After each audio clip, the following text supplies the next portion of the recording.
तुम्हाला माहीत आहे का, की जगातील सर्वात यशस्वी लोक नेहमीच्या स्पर्धेत का अडकत नाहीत? याचे कारण म्हणजे बहुतांश लोक फक्त इतरांची नक्कल करून प्रगती करण्याचा प्रयत्न करतात. पण खरा बिझनेस तेव्हाच उभा राहतो, जेव्हा तुम्ही शून्यातून काहीतरी पूर्णपणे नवीन निर्माण करता. पीटर थिल यांच्या प्रसिद्ध झिरो टू वन या पुस्तकात हाच विचार अतिशय प्रभावीपणे मांडलेला आहे. या पुस्तकाचा मुख्य संदेश असा आहे की जगात खऱ्या अर्थाने प्रगती तेव्हाच होते जेव्हा कोणीतरी असे काही निर्माण करतो जे आधी कधीच अस्तित्वात नव्हते. पीटर थिल त्यांच्या पुस्तकाची सुरुवात एका विचार करायला लावणाऱ्या प्रश्नाने करतात.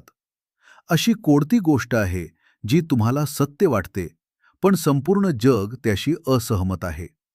हा प्रश्न कठीण वाटतो, कारण शाळा आणि कॉलेजमध्ये आपल्याला सहसा त्या गोष्टी शिकवल्या जातात ज्यावर सर्वांचे एकमत असते. पण थिल म्हणतात की जगात जिनियस लोकांची कमतरता नाही.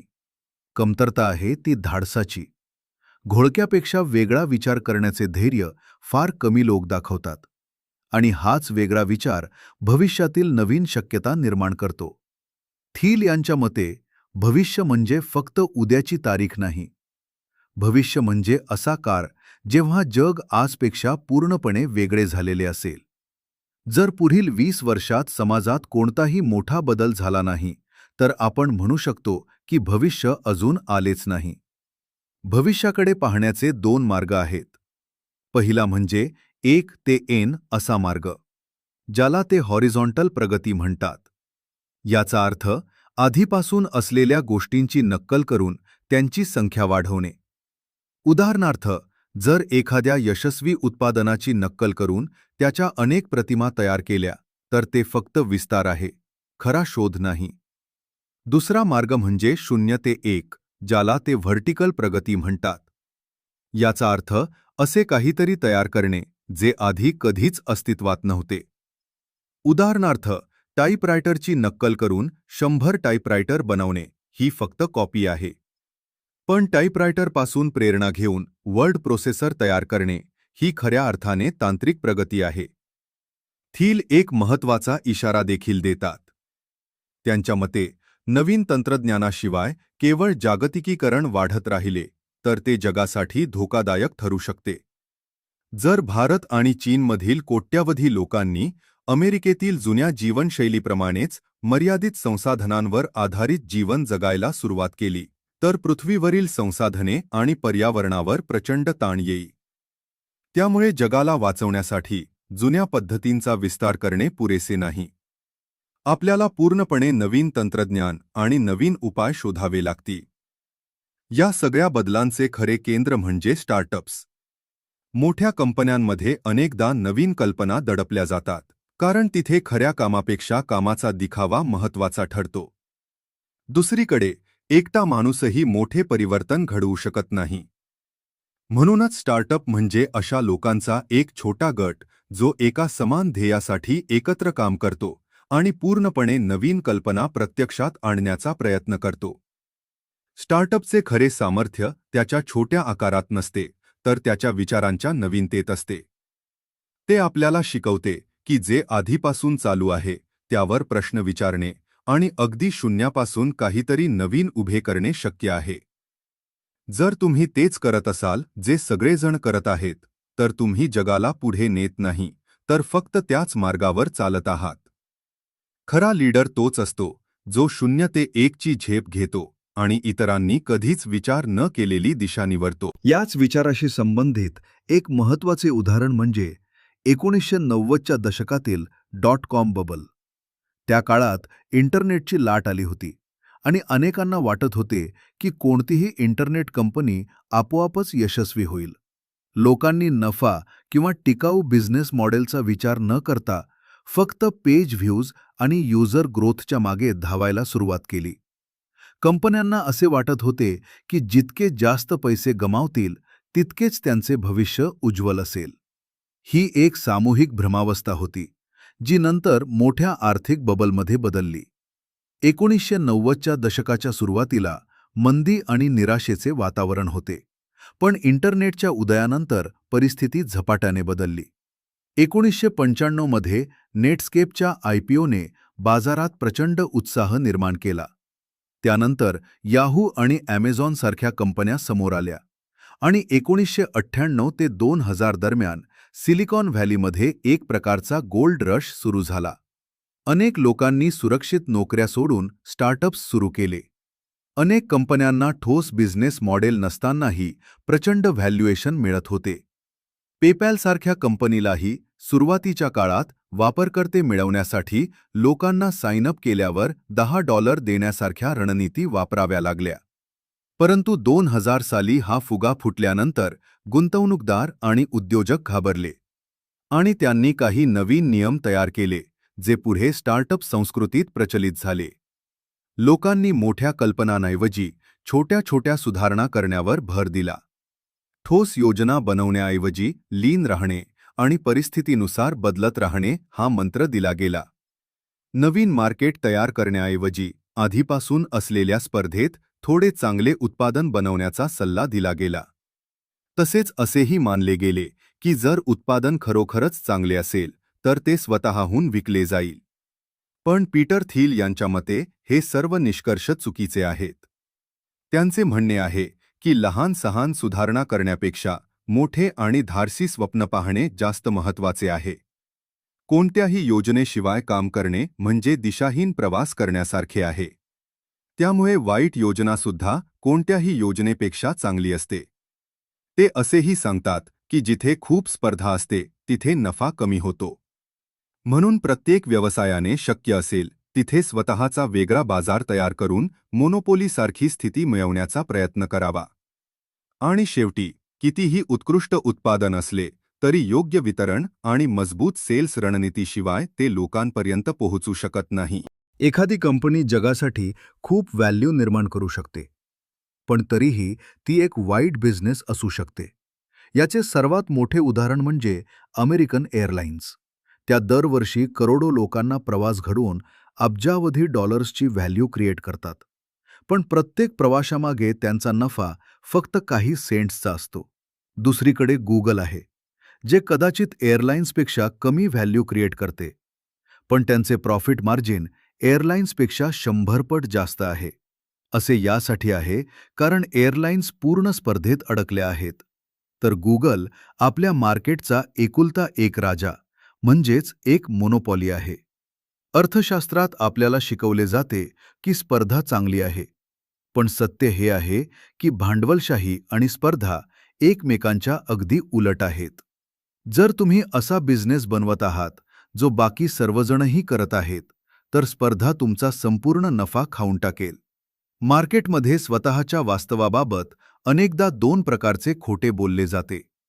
ज्या कंपन्या खरोखरच मोनोपॉली बनल्या आहेत, जसे की गुगल, त्या कधीही हे उघडपणे मान्य करत नाहीत. त्यांना भीती असते की जर त्यांनी स्वतःला मोनोपॉली म्हटले तर सरकार आणि ऑडिटर्स त्यांच्या पाठीमागे लागतील. त्यामुळे त्या नेहमी आपले मार्केट खूप मोठे करून सांगतात, जेणेकरून त्या एक छोटा मासा वाटतील. याच्या अगदी उलट, जे नवीन स्टार्टअप्स असतात, ते स्पर्धेपासून वाचण्याचा एक खोटा भ्रम पाळतात. ते आपले मार्केट इतके छोटे आणि अरुंद करतात की ते स्वतःला त्यात नंबर 1 सिद्ध करू शकतील. जसे कोणी विचार करेल की त्याच्या भागात कोणतेही ब्रिटिश रेस्टॉरंट नाही, तर तो संपूर्ण मार्केट कॅप्चर करेल. पण तो हे विसरून जातो की त्याचा मुकाबला फक्त ब्रिटिश जेवणाशी नाही, तर त्या भागातील प्रत्येक रेस्टॉरंटशी आहे. स्पर्धा फक्त नफाच संपवत नाही, तर ती माणसाला क्रूर देखील बनवते.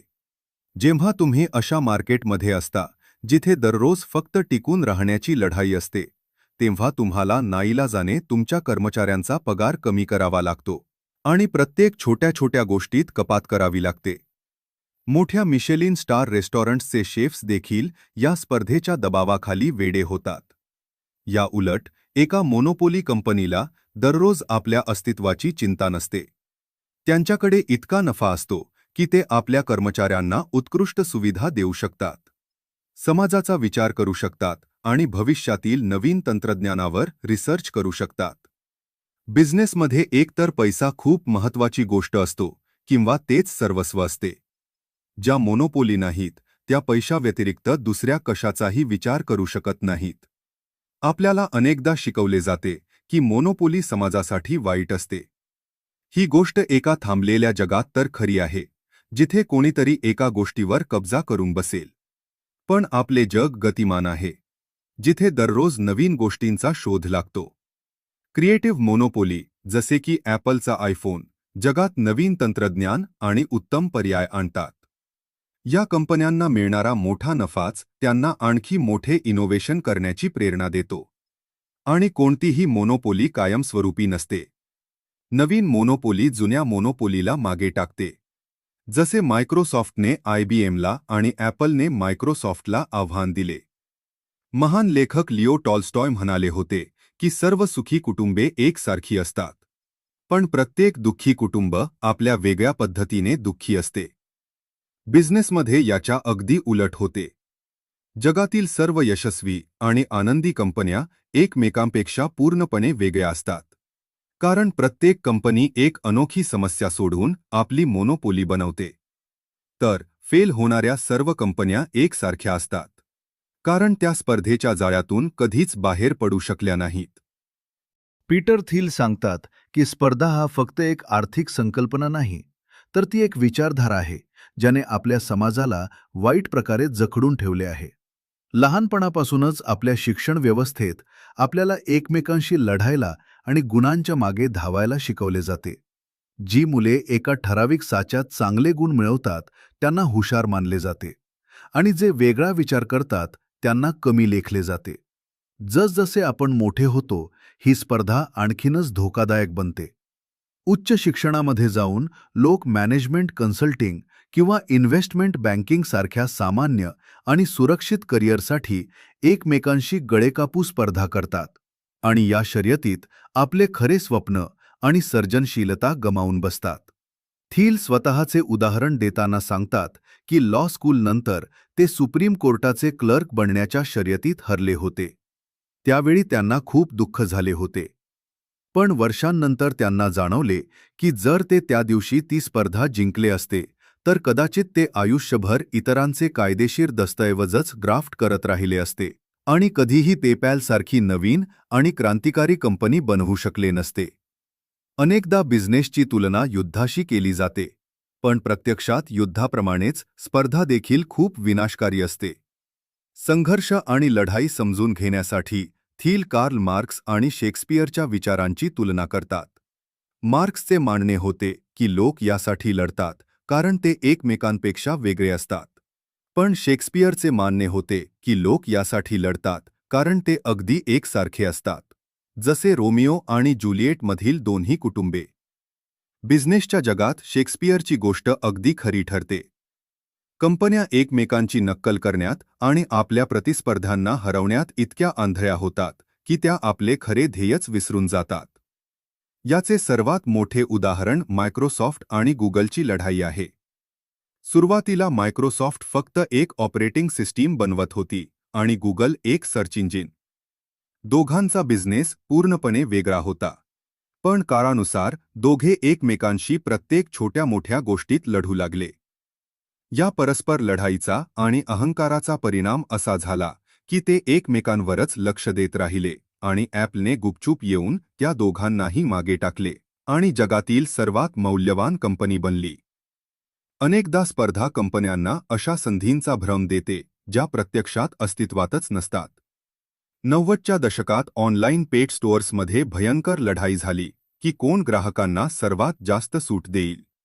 पण या शर्यतीत ते हे विसरून गेले की हे मार्केट खरोखरच इतके फायदेशीर आहे का, आणि शेवटी सर्व बुडाले. त्याचप्रमाणे स्क्वेअर नावाच्या कंपनीने जेव्हा मोबाईलवरून कार्ड पेमेंट घेण्यासाठी एक चौकोनी कार्ड रीडर बनवला, तेव्हा बाकी कंपन्यांनी कोणतेही नवीन इनोव्हेशन न करता फक्त वेगवेगळ्या आकाराचे कार्ड रीडर बनवून मूर्खपणाची नक्कल करायला सुरुवात केली. कधीकधी ही लढाई फक्त वैयक्तिक अहंकाराची बनते. जिथे CEO आपल्या प्रतिस्पर्ध्यांना कमी लेखण्यासाठी होर्डिंग्स आणि बिलबोर्ड्सवर पैसे उधळतात आणि स्वतःच्याच कंपनीचे नुकसान करून बसतात. या सर्वांपासून वाचण्याचा सर्वात उत्तम मार्ग पीटर थिल यांनी स्वतः अवलंबला होता. जेव्हा त्यांची कंपनी कॉन्फिनिटी आणि एलन मस्क यांची कंपनी X.com मध्ये भयंकर स्पर्धा सुरू होती, तेव्हा त्यांना जाणवले की ही लढाई दोघांनाही उद्ध्वस्त करेल. म्हणून आपला अहंकार बाजूला ठेवून त्यांनी 50-50च्या प्रमाणात दोन्ही कंपन्यांचे विलिनीकरण केले, जे नंतर पेपॅलच्या रूपात एक खूप मोठे यश बनले. बिझनेसमध्ये शौर्य यात नाही की तुम्ही छोट्या छोट्या गोष्टींवर आपल्या खोट्या प्रतिष्ठेसाठी लढत राहाल, तर शहाणपण यात आहे की तुम्ही स्पर्धेला एक विनाशकारी ताकद म्हणून ओळखा आणि त्यातून बाहेर पडा. कोणत्याही उत्तम बिझनेसची खरी किंमत यावरून ठरत नाही की तो आज किती नफा कमवत आहे, तर यावरून ठरते की तो भविष्यात किती पैसा बनवेल. पीटर थिल न्यूयॉर्क टाइम्स आणि ट्विटरचे उदाहरण देताना सांगतात की जेव्हा ट्विटरचा IPO आला होता तेव्हा ते तोट्यात होते, तर न्यूयॉर्क टाइम्स नफ्यात होते. तरीही ट्विटरचे व्हॅल्युएशन न्यूयॉर्क टाइम्सपेक्षा 12 पट जास्त होते. असे यासाठी कारण गुंतवणूकदारांना माहीत होते की न्यूजपेपरची मोनोपॉली आता संपत आहे, तर ट्विटर येणाऱ्या दशकांमध्ये प्रचंड नफा कमवणार आहे. टेक्नॉलॉजी कंपन्यांचा ग्राफ असाच असतो. त्या सुरुवातीला पैसे गमावतात, कारण काहीतरी नवीन आणि उत्तम बनवण्यासाठी वेळ लागतो. पण त्यांची खरी व्हॅल्यू 10 ते 15 वर्षांनंतर भविष्यात समोर येते. जर तुम्ही फक्त आजच्या नफ्यावर किंवा शॉर्ट टर्म ग्रोथवर फोकस कराल, तर तुम्ही हे विचारायला विसरून जाल की तुमचा बिझनेस 10 वर्षांनंतरही टिकून राहील की नाही. भविष्यात टिकून राहणाऱ्या एका मोनोपॉली कंपनीची 4 मुख्य लक्षणे असतात. पहिले आहे स्वतःचे तंत्रज्ञान, जे तुमच्या प्रॉडक्टला इतरांपेक्षा कमीत कमी 10 पट अधिक चांगले बनवते. जसे गुगलचे सर्च इंजिन किंवा ॲमेझॉनचे सुरुवातीचे बुक स्टोअर मॉडेल, ज्याची कोणीही कॉपी करू शकले नाही. दुसरे लक्षण आहे नेटवर्क इफेक्ट्स, म्हणजेच जेव्हा जास्त लोक तुमचे प्रॉडक्ट वापरतात तेव्हा ते आणखीनच व्हॅल्युएबल बनते. पण याची सुरुवात नेहमी खूप छोट्या स्तरावर झाली पाहिजे. अगदी जसे मार्क झुकरबर्गने फेसबुक संपूर्ण जगासाठी नाही, तर फक्त हार्वर्डच्या काही विद्यार्थ्यांसाठी बनवले होते. तिसरे लक्षण इकॉनॉमीज ऑफ स्केल आहे, जिथे कंपनी मोठी झाल्यावर ती चालवण्याचा खर्च कमी होतो.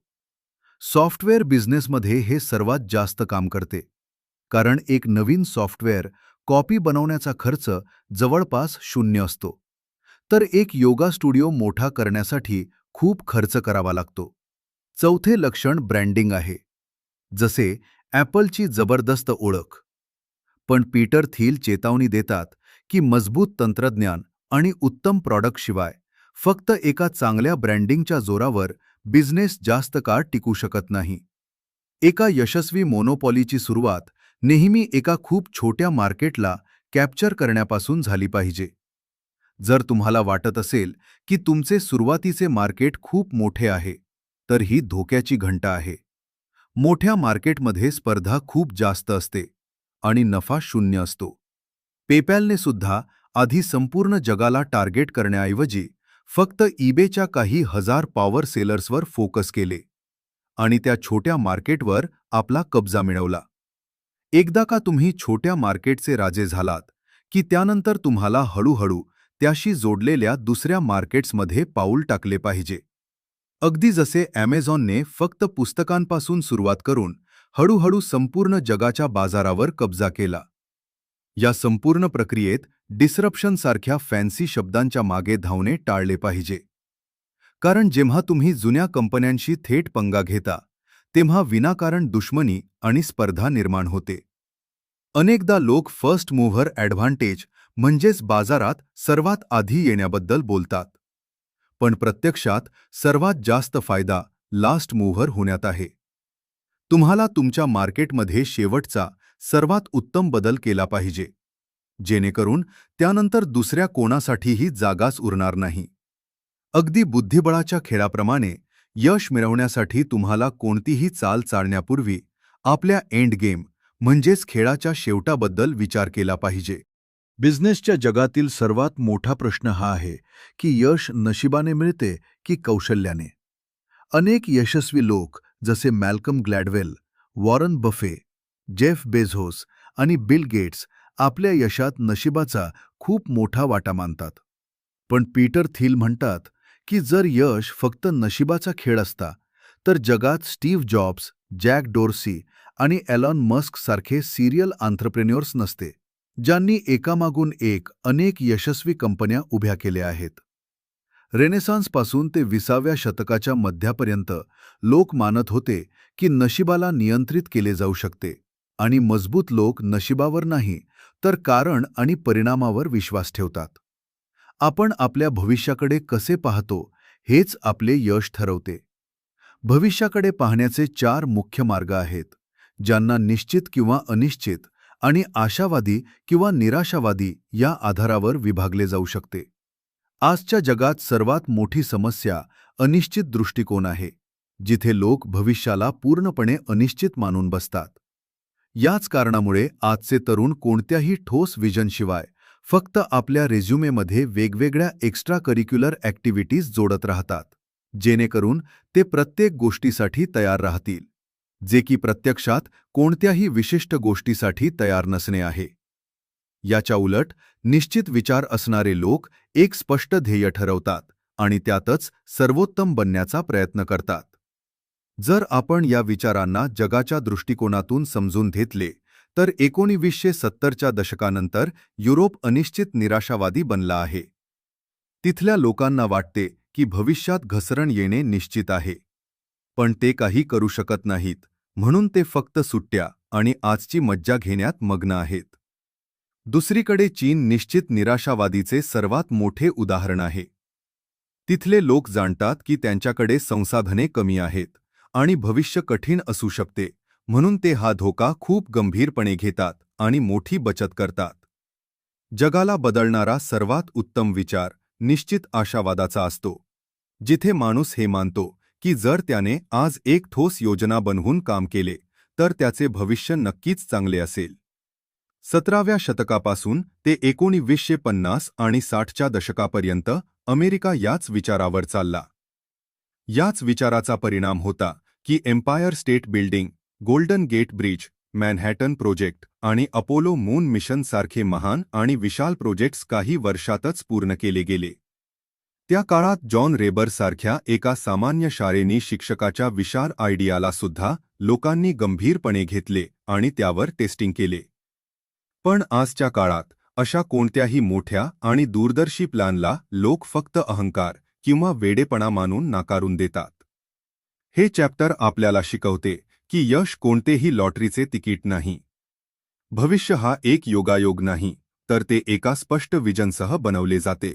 अल्बर्ट आइन्स्टाईनच्या नावाने एक प्रसिद्ध गोष्ट सांगितली जाते की कंपाऊंड इंटरेस्ट जगातील 8वे आश्चर्य आणि विश्वातील सर्वात शक्तिशाली ताकद आहे. 1906 मध्ये अर्थशास्त्रज्ञ विल्फ्रेडो पारेतो यांनी 80 ते 20 रूलची शोध लावला होता, जेव्हा त्यांनी पाहिले की इटलीतील 20% लोकांकडे 80% जमीन होती. हा पॉवर लॉ संपूर्ण जगाचा नियम आहे. मग ते विनाशकारी भूकंप असोत, जे लहान भूकंपांपेक्षा कितीतरी पटीने शक्तिशाली असतात, किंवा मोठे शहर आणि मोनोपॉली बिझनेस असोत, जे आपल्या प्रतिस्पर्ध्यांपेक्षा कितीतरी जास्त व्हॅल्यू कॅप्चर करतात. व्हेंचर कॅपिटलच्या जगातील सर्वात मोठे रहस्य हाच पॉवर लॉ आहे. VC सुरुवातीच्या स्टार्टअप्समध्ये पैसे लावतात, पण बहुतांश गुंतवणूकदार नॉर्मल डिस्ट्रीब्युशनची अपेक्षा करतात आणि आपला पैसा डझनभर कंपन्यांमध्ये पसरवतात. वास्तवात एका यशस्वी फंडातील सर्वात चांगली गुंतवणूक फंडातील बाकी सर्व कंपन्यांच्या एकूण नफ्यापेक्षाही जास्त परतावा देते. उदाहरणार्थ, फाउंडर्स फंडच्या 2005च्या फंडमध्ये एकट्या फेसबुकने बाकी सर्व कंपन्यांना मिळूनही जास्त रिटर्न दिला होता. म्हणून गुंतवणूकदारांसाठी फक्त एकच खरा नियम आहे: फक्त अशा कंपन्यांमध्ये गुंतवणूक करा ज्या संपूर्ण फंडाची व्हॅल्यू एकट्याने परत करण्याची क्षमता ठेवतात. हा पॉवर लॉ फक्त गुंतवणूकदारांसाठी नाही, तर आपल्या सर्वांसाठी खूप महत्त्वाचा आहे. कारण आपण सर्वजण देखील आपल्या आयुष्याचे इन्व्हेस्टर आहोत. माणसाचे जीवन हा काही पोर्टफोलिओ नाही, जो तुम्ही डायव्हर्सिफाय करू शकाल. तुम्ही एकाच वेळी डझनभर करिअर रिझर्व्हमध्ये ठेवू शकत नाही. आपल्या शाळा आपल्याला पॉवर लॉच्या अगदी विरोधात विचार करायला शिकवतात. तिथे हे खोटे शिकवले जाते की तुम्ही जे काही करा, फक्त ते चांगल्या प्रकारे करा. प्रत्यक्षात तुम्ही काय करता हे खूप जास्त महत्त्वाचे असते. आजच्या काळात खूप लोक फक्त देखाव्यासाठी आपली कंपनी सुरू करत आहेत. पण जे लोक पॉवर लॉला समजतात ते जाणतात की एका अयशस्वी स्टार्टअपचा 100% मालक असण्यापेक्षा कोणत्याही उत्तम आणि वेगाने वाढणाऱ्या कंपनीचा एक छोटासा हिस्सा असणे कितीतरी चांगले आहे. आज गुगलचा फक्त 0.01% हिस्सा देखील $35 मिलियन पेक्षा जास्त आहे. म्हणून तुम्ही जे काही कराल, आपला वेळ आणि ऊर्जा त्या एका गोष्टीवर लावा जिथून सर्वात मोठा इम्पॅक्ट येऊ शकतो. जगातील प्रत्येक प्रसिद्ध आणि ओळखीची गोष्ट कधी ना कधी एक गुपित किंवा सिक्रेट असायची. आज शाळेत शिकवली जाणारी पायथागोरसची थिअरी देखील कधी काळी एक असे रहस्य होते जे जाणून घेण्यासाठी लोकांना त्यांच्या विचित्र कल्टचा भाग बनावे लागायचे. थील यांचे मानणे आहे की जर तुम्हाला बिझनेस किंवा आयुष्यात काहीतरी मोठे करायचे असेल तर तुम्हाला अशा सत्यांचा शोध घ्यावा लागेल ज्यावर आज जग विश्वास ठेवत नाही. जगात दोन प्रकारच्या गोष्टी असतात. एक, ज्यांना समजणे अशक्य आहे, ज्यांना आपण मिस्ट्री किंवा रहस्य म्हणतो. आणि दुसरी, ज्यांना समजणे कठीण आहे पण अशक्य नाही, ज्यांना आपण सिक्रेट्स म्हणतो. आजची पिढी, ज्यामध्ये अनेक सुशिक्षित लोकांचाही समावेश आहे, हे मानून बसली आहे की जगातील सर्व मोठी आणि कठीण कामे आधीच केली गेली आहेत आणि आता काही नवीन शोधणे अशक्य आहे. याच निराशावादी विचारामुळे लोक धोका पत्करण्यास घाबरतात आणि फक्त तेच काम करतात जे सोपे आणि सुरक्षित असेल, ज्यामुळे समाजात एक साचलेपण आले आहे. लोक नवीन गोष्टींचा किंवा सिक्रेट्सचा शोध का घेत नाहीत, यामागे 4 मोठी सामाजिक कारणे आहेत. पहिले आहे इन्क्रिमेंटलिझम. म्हणजेच लहानपणापासूनच आपल्याला फक्त छोटी आणि सुरक्षित पावले उचलायला शिकवले जाते. दुसरे आहे रिस्क एव्हर्जन. म्हणजेच लोकांना चुकीचे ठरण्याची किंवा एकटे पडण्याची इतकी भीती असते की ते काही वेगळे विचारच करू इच्छित नाहीत. तिसरे आहे कॉम्प्लेसन्सी किंवा संतुष्टी. जिथे टॉप कॉलेजेसमधून शिकलेले लोक आपल्या आरामाच्या आयुष्यात इतके मग्न होतात की ते काही नवीन शोधण्याची तसदीच घेत नाहीत. आणि चौथे कारण आहे जगाचे फ्लॅट असणे. जिथे लोक विचार करतात की जर एखादी नवीन आयडिया असती तर जगातील इतक्या सर्व हुशार लोकांमधून कोणी ना कोणीतरी ती आधीच शोधून काढली असती. जेव्हा एखादा समाज किंवा कंपनी सिक्रेट्स शोधणे बंद करते तेव्हा तिचा पतन निश्चित असतो. याचे सर्वात मोठे उदाहरण हेवलेट पाकार्ड म्हणजेच HP आहे, जी 1990च्या दशकात सतत नवीन शोध लावून एक विशाल कंपनी बनली होती. पण 2000च्या दशकात जेव्हा तिने नवीन विचार करणे बंद केले आणि फक्त जुन्या गोष्टी मॅनेज करू लागली तेव्हा तिची व्हॅल्यू निम्म्याहूनही कमी राहिली. जर तुम्हाला एखादा नवीन आणि यशस्वी बिझनेस बनवायचा असेल तर तुम्हाला या गोष्टीवर विश्वास ठेवावा लागेल की जगात अजूनही अनेक सिक्रेट्स शोधायचे बाकी आहेत. एअरबीएनबी आणि उबेर सारख्या कंपन्यांनी अशाच प्रकारचे सिक्रेट्स शोधले होते. त्यांनी पाहिले की लोकांकडे रिकाम्या खोल्या आणि रिकाम्या गाड्या आहेत आणि इतरांना त्यांची गरज आहे, जे एक असे सिक्रेट होते ज्याकडे बाकीचे जग पाहूनही दुर्लक्ष करत होते. सिक्रेट्स 2 प्रकारचे असतात. निसर्गाचे सिक्रेट्स, ज्यांना सायन्स आणि इंजिनिअरिंगमधून शोधले जाते, आणि माणसांचे सिक्रेट्स, ज्या त्या गोष्टी आहेत ज्या लोकांना एकतर माहीत नसतात किंवा ते कोणाला सांगू इच्छित नाहीत. थील सल्ला देतात की सर्वात उत्तम सिक्रेट्स ते असतात जिथे दुसरे कोणीही पाहत नसते. जेव्हा तुम्हाला एखादे असे शानदार सिक्रेट मिळेल तेव्हा ते संपूर्ण जगाला सांगण्याची गरज नाही. तुम्हाला ते गुपित फक्त तितक्याच लोकांना सांगितले पाहिजे जे त्या आयडियाला सत्यात उतरवण्यासाठी गरजेचे आहेत. वास्तवात एक महान कंपनी दुसरे तिसरे काही नसून जग बदलण्यासाठी बनवलेले एक कट किंवा कॉन्स्पिरसी असते, जिथे कंपनीतील प्रत्येक व्यक्ती ते सिक्रेट सत्यात उतरवण्यात लागलेला असतो.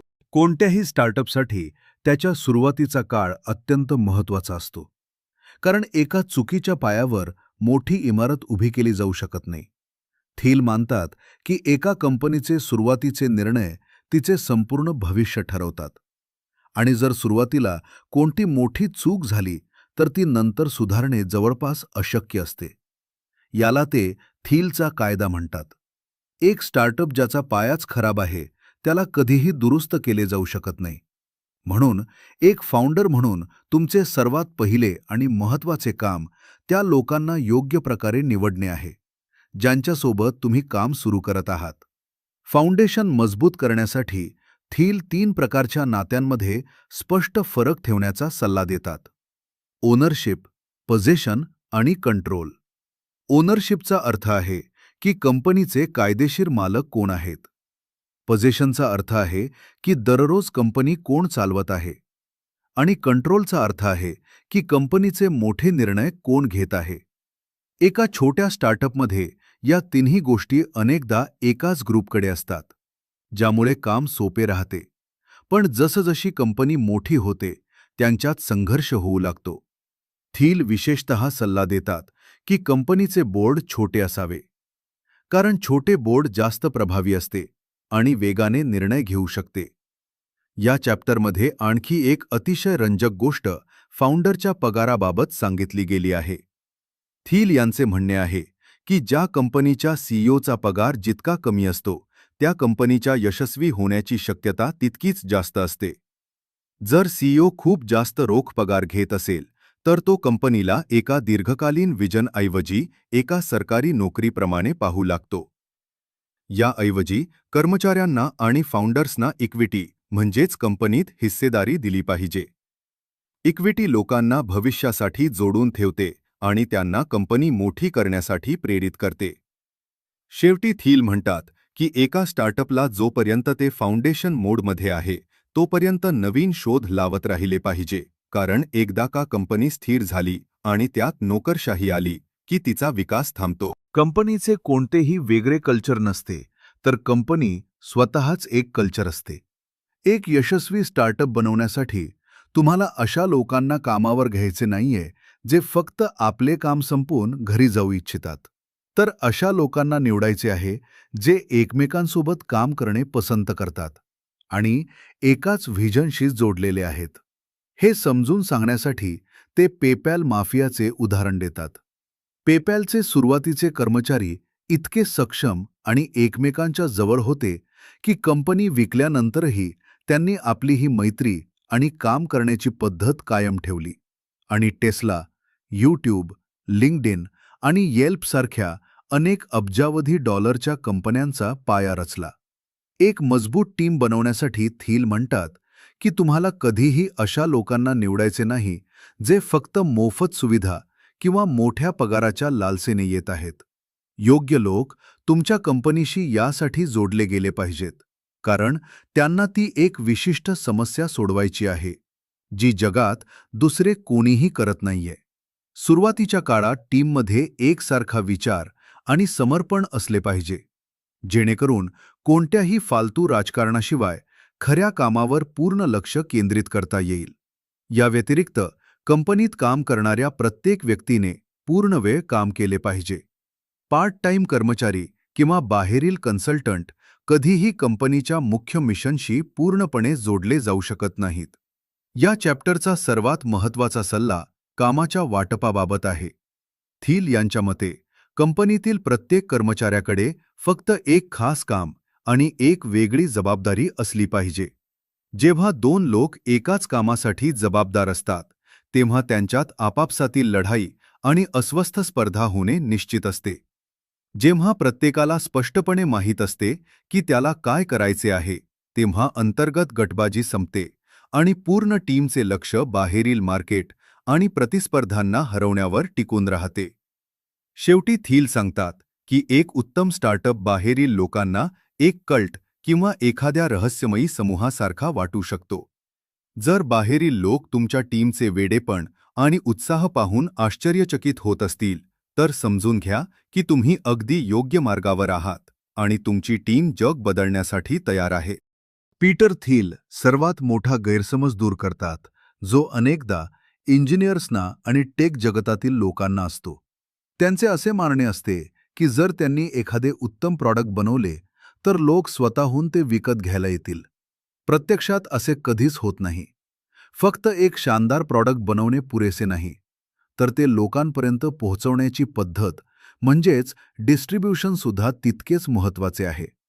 सिलिकॉन व्हॅलीतील लोक अनेकदा सेल्स आणि मार्केटिंगला कमी लेखतात. कारण एक चांगली सेल्स कधीही सेल्ससारखी वाटत नाही. उत्तम सेल्समन आपली कला इतक्या सफाईने पार पाडतात की ते पूर्णपणे नैसर्गिक वाटते. जर तुम्ही एक उत्तम प्रॉडक्ट बनवले आहे, पण ते विकण्याची कोणतीही प्रभावी पद्धत शोधली नाही, तर तुमचा बिझनेस फेल होणे निश्चित आहे. बिझनेसच्या जगात डिस्ट्रीब्युशन समजून घेण्यासाठी 2 महत्त्वाच्या गोष्टींवर लक्ष द्यावे लागते. पहिली ही की एका ग्राहकाकडून तुम्ही त्याच्या जीवनकाळात किती नफा कमावता, ज्याला कस्टमर लाईफटाईम व्हॅल्यू म्हणतात. दुसरी ही की त्या एका नवीन ग्राहकाला आपल्या कंपनीपर्यंत आणण्यात तुमचा किती पैसा खर्च होतो, ज्याला कस्टमर ॲक्विजिशन कॉस्ट म्हणतात. एका यशस्वी बिझनेससाठी हे खूप गरजेचे आहे की ग्राहकाकडून मिळणारा नफा त्याला आणण्यासाठी झालेल्या खर्चापेक्षा कितीतरी पटीने जास्त असावा. पीटर थिल सांगतात की प्रॉडक्टच्या किमतीनुसार सेल्सच्या वेगवेगळ्या पद्धती असतात. करोडोंचे व्यवहार थेट कंपनीच्या सीईओला करावे लागतात, जसे की स्पेसएक्स किंवा पेलेंटिरच्या बाबतीत होते. लाखांच्या व्यवहारांसाठी एका विशेष सेल्स टीमची गरज असते. छोट्या आणि स्वस्त प्रॉडक्ट्ससाठी जाहिरात आणि मार्केटिंग कामी येते. पण या दोन्हींच्या मध्ये एक असा टप्पा असतो जिथे प्रॉडक्ट ना इतके महाग असते की त्यासाठी सेल्समन ठेवता येईल आणि ना इतके स्वस्त असते की लोक ते फक्त जाहिरात पाहून विकत घेतील. याला डेड झोन म्हटले जाते आणि अनेक छोट्या कंपन्या इथेच येऊन दम तोडतात. सर्वात जलद आणि प्रभावी पद्धत व्हायरल मार्केटिंगची असते, जिथे तुमचे प्रॉडक्ट वापरणारे लोक स्वतःहून इतरांना ते वापरण्यासाठी बोलावतात. पेपॅलने याच व्हायरल ग्रोथचा वापर करून आपली मोनोपॉली बनवली होती, जिथे त्यांनी लोकांना साइन अप करण्यासाठी आणि मित्रांना जोडण्यासाठी पैसे दिले होते. पीटर थिल इथे डिस्ट्रीब्युशनचा पॉवर लॉ सांगतात. त्यांचे म्हणणे आहे की यश मिळवण्यासाठी तुम्हाला मार्केटिंगच्या 10 पद्धतींमध्ये मास्टर होण्याची गरज नाही. जर तुम्ही तुमचे प्रॉडक्ट विकण्याची फक्त एक योग्य आणि उत्तम पद्धत शोधली, तर तुमचा बिझनेस खूप मोठा होऊ शकतो. पण जर तुम्ही प्रत्येक पद्धत आजमावून पाहता आणि कोणत्याही एका पद्धतीत पूर्णपणे यशस्वी होऊ शकत नाही, तर कंपनी बुडणे निश्चित आहे. आजच्या काळात तंत्रज्ञान क्षेत्रातला सर्वात मोठा वाद म्हणजे कॉम्प्युटर माणसांची जागा घेतील का? पीटर थिल यांच्या मते ही भीती अनावश्यक आहे. कारण माणूस आणि मशीन हे एकमेकांचे स्पर्धक नसून ते एकमेकांना पूरक आहेत. जागतिकीकरणामध्ये जेव्हा स्पर्धा होते, तेव्हा लोक एकमेकांच्या नोकऱ्या हिरावून घेतात. उदाहरणार्थ, जर चीनमधील मजूर स्वस्त दरात काम करत असेल, तर तो अमेरिकन मजुराची जागा घेतो. पण तंत्रज्ञानाचे स्वरूप पूर्णपणे वेगळे आहे. कॉम्प्युटर हे माणसांसारखे नसतात, तर ते माणसांपेक्षा पूर्णपणे वेगळ्या क्षमता बाळगून असतात. माणूस आणि कॉम्प्युटरमधील मुख्य फरक समजून घेणे गरजेचे आहे. माणसांकडे इंटेलिजन्स असते, म्हणजेच आपण गुंतागुंतीच्या परिस्थितीत निर्णय घेऊ शकतो, योजना आखू शकतो आणि सर्जनशील विचार करू शकतो. पण आपल्याला खूप मोठी आकडेमोड किंवा अफाट डेटा वेगाने तपासणे जमत नाही. याउलट कॉम्प्युटरमध्ये प्रोसेसिंग पॉवर अफाट असते. तो अब्जावधी डेटा काही सेकंदात तपासू शकतो. पण त्याला कॉमन सेन्स नसतो. त्याला हे माहीत नसते की तो काय शोधतोय किंवा त्या माहितीचा अर्थ काय आहे. त्यामुळे जो बिझनेस फक्त माणसांवर अवलंबून असतो किंवा जो फक्त मशीनवर अवलंबून असतो, तो कधीही पूर्णपणे यशस्वी होऊ शकत नाही. पीटर थिल यांनी पेपॅलमधील एक अनुभव सांगितला आहे. सुरुवातीला जेव्हा पेपॅलवर मोठे सायबर अटॅक्स आणि फ्रॉड होऊ लागले, तेव्हा त्यांनी ते रोखण्यासाठी फक्त अत्याधुनिक सॉफ्टवेअरचा वापर केला. पण हॅकर्स सॉफ्टवेअरपेक्षा हुशार निघाले आणि त्यांनी सॉफ्टवेअरला चकवा दिला. त्यानंतर पेपॅलने आपली रणनीती बदलली. त्यांनी असे एक हायब्रिड मॉडेल तयार केले, जिथे सॉफ्टवेअर संशयास्पद व्यवहार शोधायचे आणि त्यानंतर अनुभवी मानवी तज्ज्ञ त्या व्यवहारांची पडताळणी करायचे. या माणूस प्लस मशीन जोडीमुळे पेपॅलचा फ्रॉड रेट खूप कमी झाला. याच विचारातून थील यांनी पेलेंटिर नावाची कंपनी सुरू केली. ही कंपनी कॉम्प्युटरचा वापर करून डेटा फिल्टर करते, जेणेकरून गुप्तचर संस्थांचे अधिकारी दहशतवादी हल्ले किंवा आर्थिक गुन्हे वेळेत रोखू शकतील. थील स्पष्ट करतात की भविष्य अशा कंपन्यांचे आहे जे कॉम्प्युटरला माणसाच्या विरोधात उभे न करता माणसाची कार्यक्षमता वाढवण्यासाठी वापरतील. जर आपण कॉम्प्युटरचा वापर करून आपली विचार करण्याची ताकद अनेक पटींनी वाढवली, तर आपण अशा समस्या सोडवू शकू ज्या आज आपल्याला अशक्य वाटतात. थोडक्यात, तंत्रज्ञान हे माणसाला गुलाम बनवण्यासाठी किंवा त्याला कामावरून काढण्यासाठी नाही, तर त्याला अधिक सामर्थ्यवान बनवण्यासाठी आहे. 2005 ते 2012 या काळात सौर ऊर्जा आणि पर्यावरणाशी संबंधित कंपन्यांमध्ये अब्जावधी डॉलर्सची गुंतवणूक झाली, पण तरीही बहुतांश कंपन्या बुडाल्या. थील यांच्या मते या कंपन्यांनी बिझनेसच्या 7 मूलभूत प्रश्नांकडे दुर्लक्ष केले होते. कोणत्याही स्टार्टअपला यशस्वी व्हायचे असेल तर त्याला इंजिनिअरिंग, वेळ, मोनोपॉली, माणसे, वितरण, टिकाऊपणा आणि रहस्याचा प्रश्न या 7ही कसोट्यांवर उतरावे लागते. इंजिनिअरिंगच्या बाबतीत तुमचे तंत्रज्ञान सध्याच्या पर्यायापेक्षा फक्त थोडेसे चांगले असून चालणार नाही, तर ते किमान 10 पटीने चांगले असायला हवे, जे या कंपन्यांना जमले नाही. तसेच अनेक कंपन्यांनी योग्य वेळ आणि स्वतःची मोनोपॉली तयार करण्याऐवजी थेट मोठ्या मार्केटमध्ये उडी घेतली, जिथे स्पर्धा खूप जास्त होती. माणसांच्या प्रश्नावर भाष्य करताना थील गमतीने म्हणतात की त्या काळात क्लीन टेक कंपन्यांचे सीईओ सूटबूट घालून सेल्समनसारखे फिरायचे, तर खऱ्या यशस्वी टेक कंपन्यांचे संस्थापक कामात मग्न असायचे. अनेक कंपन्यांनी फक्त प्रॉडक्ट बनवला, पण तो ग्राहकांपर्यंत पोहोचवण्याचा म्हणजेच वितरणाचा विचारच केला नाही.